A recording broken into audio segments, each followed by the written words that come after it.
break the bank, but for me, I'm really wondering about it. They have a bunch of grandiose plans. They want to build an exhibit hall behind the Hyatt Hotel to draw a convention business. They've got grandiose plans for the shipyard area and things along these lines.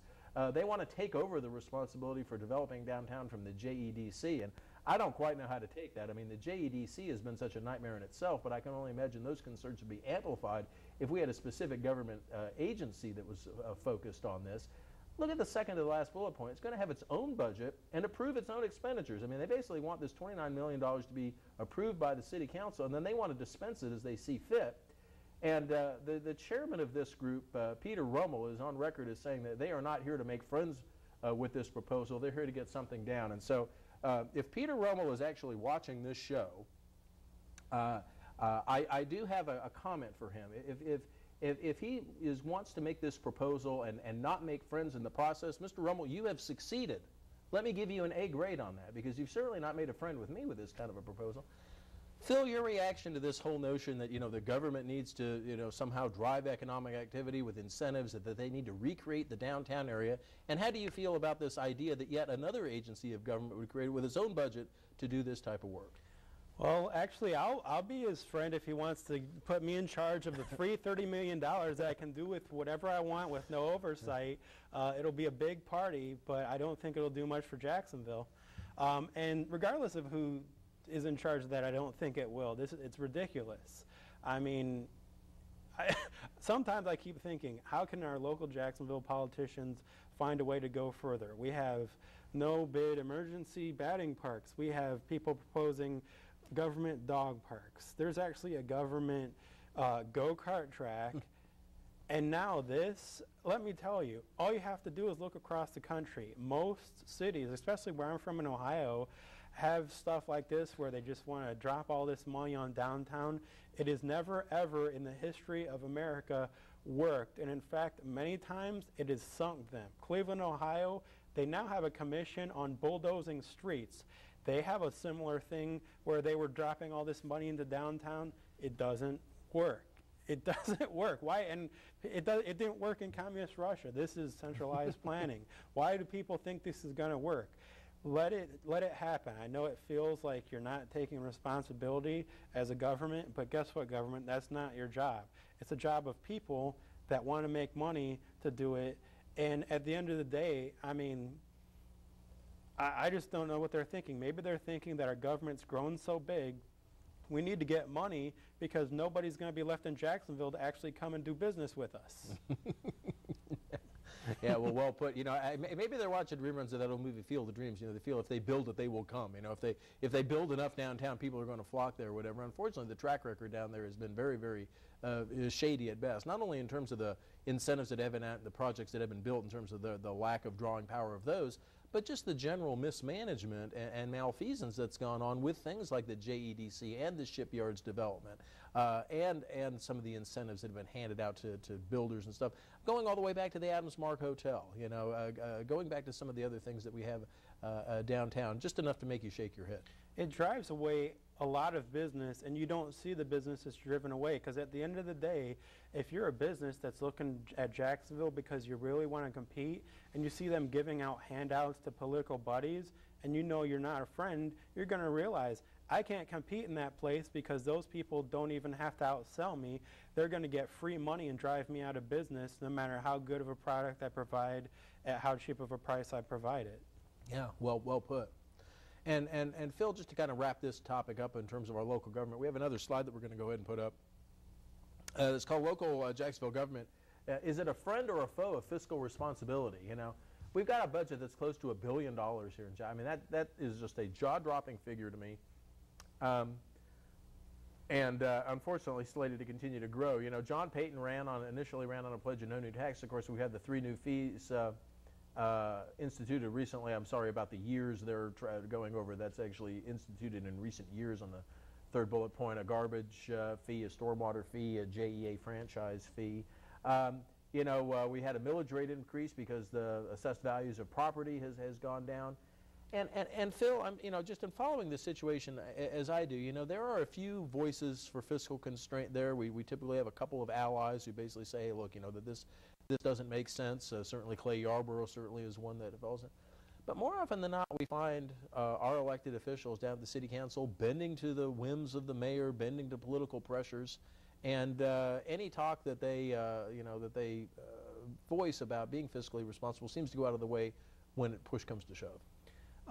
Yeah, during the budget making plan, they act like the whole year didn't happen, and for 1 week they all of a sudden, some of them pretend to be fiscally responsible, but even some of them, I mean, we have people like one of the better ones during our last budget when the tax was being hiked was proposing this dog park. I mean, guess what? All these things add up. The reason that you're talking about raising taxes and cutting libraries and police at the same time is because of all the dog parks and now this thing where I don't know what they plan to do downtown, but there's some extra thing, and for like $685,000 they're getting rid of a road.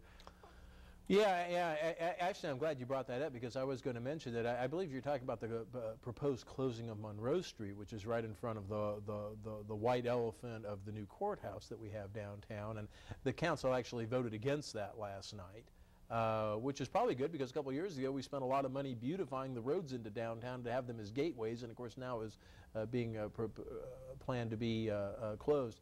Unfortunately, a lot of times we do find government where basically the left hand doesn't know what the right is doing. Spend a bunch of money to beautify an interest in the city, and then actually do something to close the road. But back to this general notion, Phil, about whether or not the local government is a friend or a foe of fiscal responsibility.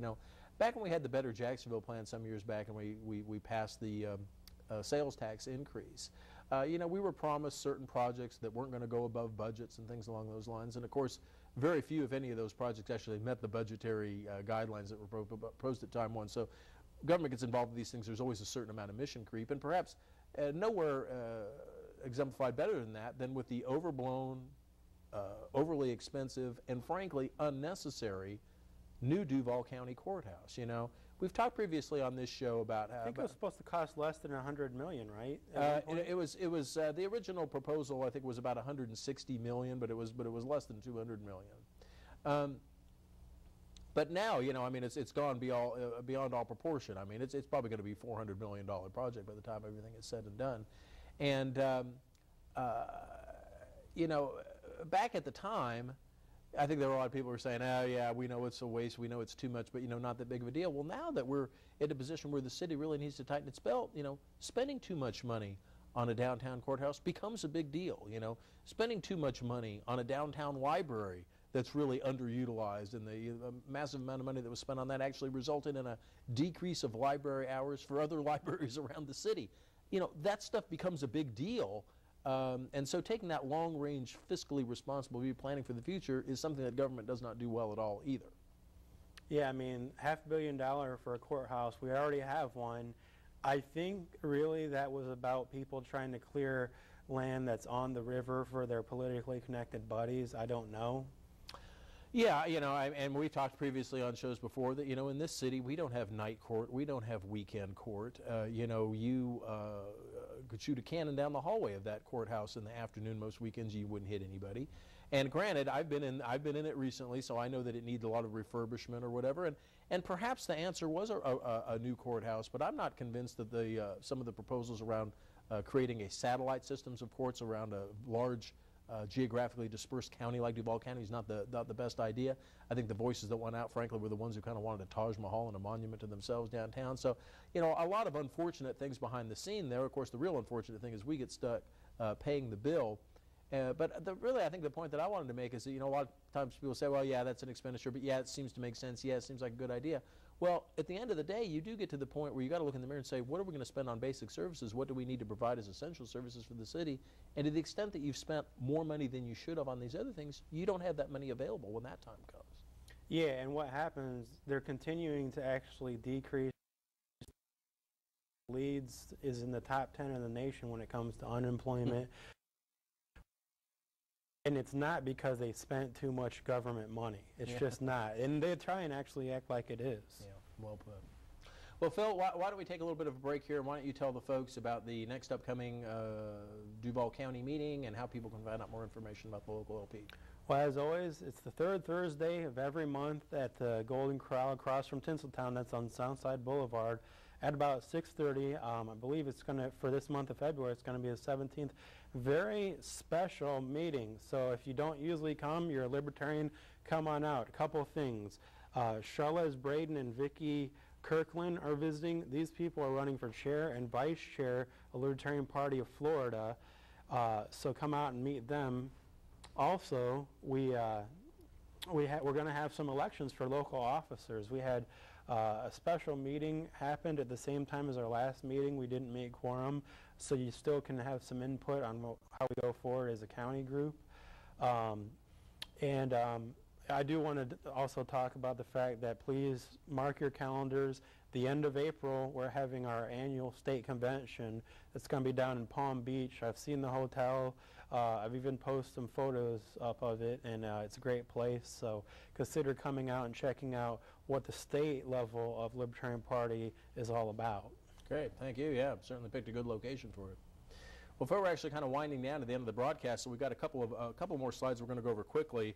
One is about the Duval County School Board and the plan that they filed to deal with our failing schools here. You know, in terms of the FCAT, the schools across the state are measured in terms of their performance, and if a school receives a failing grade, it's known as a school that the state needs to intervene on, which is, there's actually 3 of them are high schools, the Andrew Jackson Range Rebo, the North Shore is a K-8.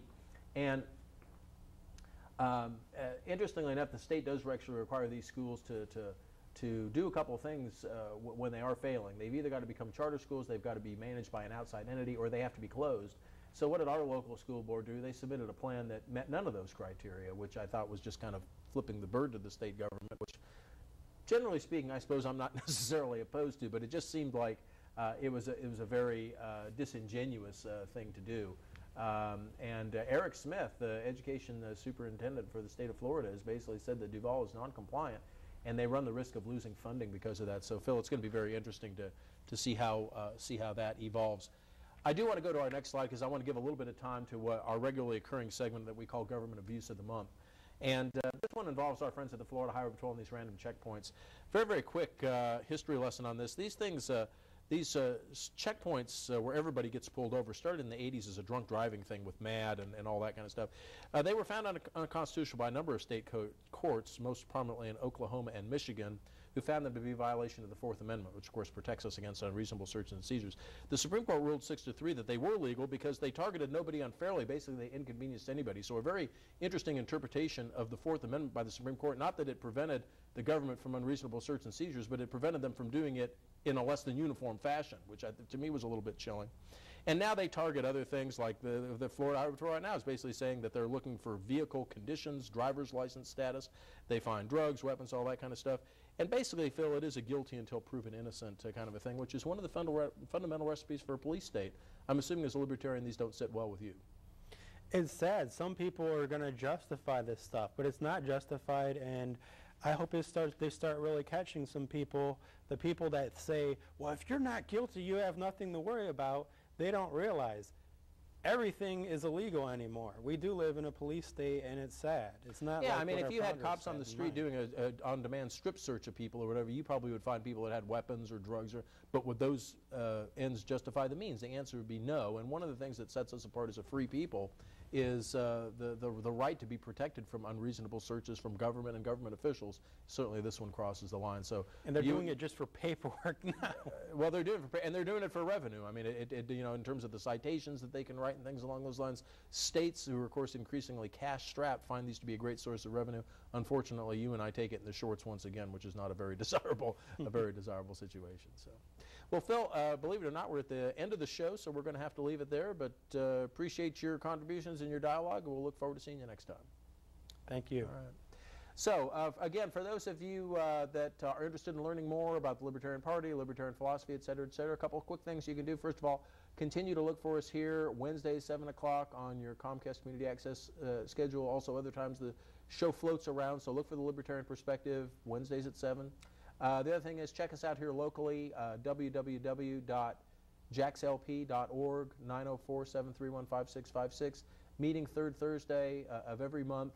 Contact us, come out, get involved, be active, fight for liberty. Thank you very much for tuning into the Libertarian Perspective. We'll look forward to seeing you on our next broadcast.